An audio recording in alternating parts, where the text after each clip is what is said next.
Hello, everybody. Happy Friday night. This is take number 2 back to StreamYard. We tried with a new program and it played our video and then it didn't actually add our video feeds in. So we apologize if you were watching the first version and you thought, why are they just running blank screen? Next time, just put it in the comments and let us know nobody is on air. Welcome. Yeah, let us know where you're tuning in from. Are you catching this hashtag live or hashtag replay? This is the Friday night adventures of Steph and Tracy, and our adventures we were live streaming, but nobody else could hear us. You just saw our intro video. So here we are back, and we are going to talk about the benefits of pets. And the great news is you get version 2, which has been rehearsed already. We thought we were live. So let us know in the comments where you're catching this live from, and make sure you give StreamYard permission, and then we can actually see who you are and where you're watching from. So Tracy, it was Easter break. It has flown by. What were some of the highlights of Easter break? Well, Easter break was good for us because we brought our horses home and then we did some fencing and then we brought home our new addition. So we brought home a miniature donkey, which his name is Dave, or Dave the Donkey. So anybody who follows me on Facebook may have seen our day 1 and 2 adventures, which included fencing and then the building of a shelter. So Dave is very content tonight as the weather changes. And has a beautiful new home, because Tracy said yesterday, we chatted before lunch, I think it was yesterday, and she's like, we're just going to build the shelter and then I'll talk to you later. And then I never heard from her, but I saw the pictures in the dark of the shelter moving, but it looks like a great little shelter for Dave the Donkey. We should show them a picture of Dave the Donkey here so they know who we're talking about. Now the Adventures of Steph and Tracy has also the Adventures of Dave.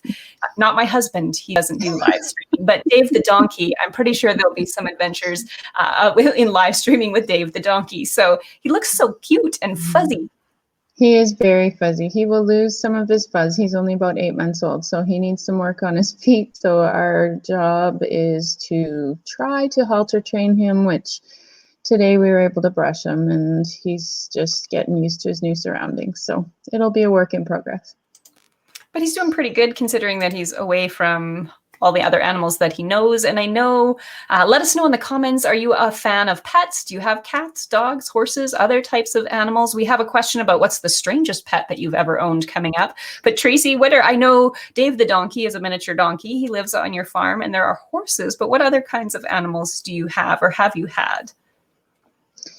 We've got our 3 riding horses. We've got Dave the Donkey now. We have our boxer, Rocky, and our miniature dachshund, Woody, who was our COVID puppy.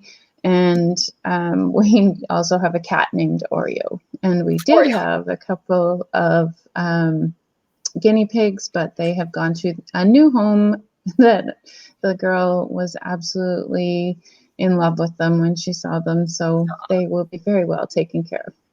Yes. And so we are going to talk about in a little bit the top 5 benefits of having pets, but let us know if you're catching this live or in a replay and what kind of pets you have. We have a little, she's very tiny, Ella the dog. She kind of is like a cat. She likes to just curl up and sit on your lap with you and hang out with you for hours at a time. When I work from home, she sits on the couch beside me and doesn't leave my side and then follows me all around. She's very sad. I'm afraid there's going to be a lot of pets that are very sad when their owners go back to work, but maybe not cats. Maybe they're like, finally, I have the house to myself. Why have you been home so much? But dogs, we left the other day and we're gone for a few hours and came back. And she was just crying for us when we got home. She definitely missed us. So let's talk quick about what's the strangest pet that you've ever had?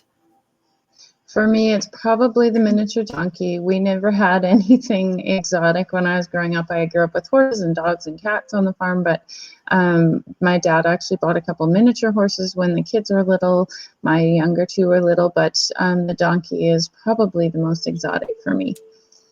And when I was growing up, we had lots of horses. We raised horses. We fed steers out in the winter. We had chickens. So we had our own little not chicken business, but we collected the eggs and sold the eggs in towns to people. So that was one of the things that we did. We had miniature horses. We raised miniatures, and cats and dogs, lots and lots of cats on the farm. And we'd usually have a couple dogs at a time, but we had one cat one time that was allowed in the house for an extended period of time. But other than that, all the pets stayed outside. And so when we moved here, the strangest pet that I've ever had, and was never something I would ever want until I moved here, I got my very first teaching job, and I wasn't afraid of the kids or starting in a brand new place. I had nightmares about the iguana that came with the classroom. So it was not just a little iguana, it was a large green iguana, literally from one arm to the other, like probably 1.5 meters. It was large. It was probably 8 or 9 years old when I moved here. When the new school was built, they actually built the enclosure for the iguana. So it was there. And so sometimes we'd let the iguana out and she'd wander around the class. Her name was Tyrone Shoelaces, kind of like tie your own shoelaces. And then the biggest challenge was in the summer, she had to go somewhere because every day you have to go in and feed the iguana because she doesn't drink water. She just gets the water from the fruit and vegetables that she eats. So she needs fresh fruit and vegetables every day. So for the first probably 8 or 9 years of my teaching career, I was at school pretty much every day making a salad, which was way better than anything I ate, for the iguana. And I would always go shopping at the co-op and I'd get my little fruit tray and the special romaine lettuce and all of that just for the iguana. So that was definitely the strangest pet I ever had. Let us know if you're watching this and what was the strangest pet you've ever had. I know some people have birds in their house. I know some people have other types of rodents, and there's guinea pigs and there's hamsters and there's all sorts of other things out there. They did have in the bio classroom a garter snake and salamanders, but I said, I don't want them back. Just release them, free them, and let them go. We have had fish for a little bit. I had a fish tank at school, but every once in a while a fish would attempt to jump out because we didn't have a lid on the fish tank. It would jump out. But my favorite is probably when the iguana would wander around the class and then find somebody's warm jacket or a spot on the floor that was warm and would kind of lay there. And it was kind of like a cat. Like when you reached in, she'd kind of lean up against you, and she'd certainly recognize voices and certain types of music. So kind of like a large, scaly, hairless cat, but not something I would recommend as a pet. But they are just like you would see them when you go to Mexico, except not quite as big, but big enough. Mm-hmm. So yeah, exactly. But no, I draw the line at snakes. I will not have a snake. They're not my favorite. So let's talk to people about the top 5 benefits of having pets. So Tracy, what were a couple of the top 5 benefits that you have? A couple of the ones that I found very interesting in the article that I read was that having a pet will help lower your blood pressure, that people that have had a heart attack will survive longer than those that do not own pets. And what was the other one that just the elevation. Playing with cats or dogs will elevate your serotonin and dopamine, or your happy hormones. And those are just a few. I think you found a few different ones. Yes. So I had the same one about pets being helpful in fighting off depression and sometimes help with anxiety, depending on the person. They also help to alleviate stress, which was really high on the list. So again, lowering your blood pressure. I do remember watching an episode on the Discovery Channel, because surprise, surprise, the bio teacher would be a fan of the Discovery Channel. But I do remember watching an episode about, I think it was large cats, so lions and tigers. And when they purr, there's a certain frequency, and that actually heals bones faster and helps heal other cats, or you if you are near them. So when cats are purring, I'm not sure if the frequency was quite the same as a big cat, but just the fact that you have animals near you, it helps to actually lower your heart rate, decrease stress level hormones, which would be cortisol. Cortisol can have some very nasty long-term effects on your health and your immune system. So pets help to decrease that. So we had pets alleviate stress. What was one of the other ones?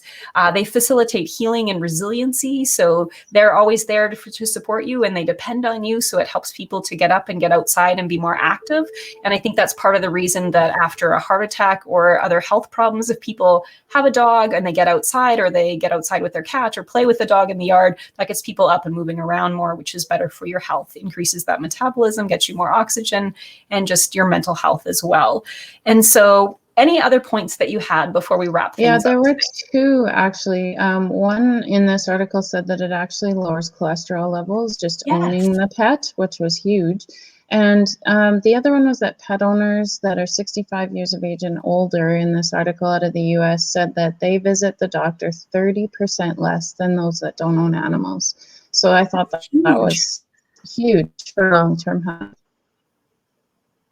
That's crazy how much it lowers that 30% less people go to the doctor for that. And number 3 on this list is from the top 5 benefits of human animal bond from the Human Animal Bond Research Institute. Who knew there was such a thing? But there is a website, and they said number 3 was pets address social isolation and loneliness. So just having a companion with you can make a huge difference for people as well. So those are the top more than 5 reasons that having a pet is good for you. Let us know in the comments if you have a pet, if you found this helpful. We can share the article with you. So just drop us a comment and we will get back to you with that. We hope that you have a wonderful weekend.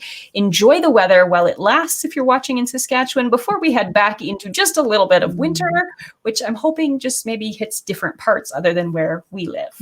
So we wish you a wonderful weekend. We will be back next Friday. Talk to you later, everybody. Bye-bye.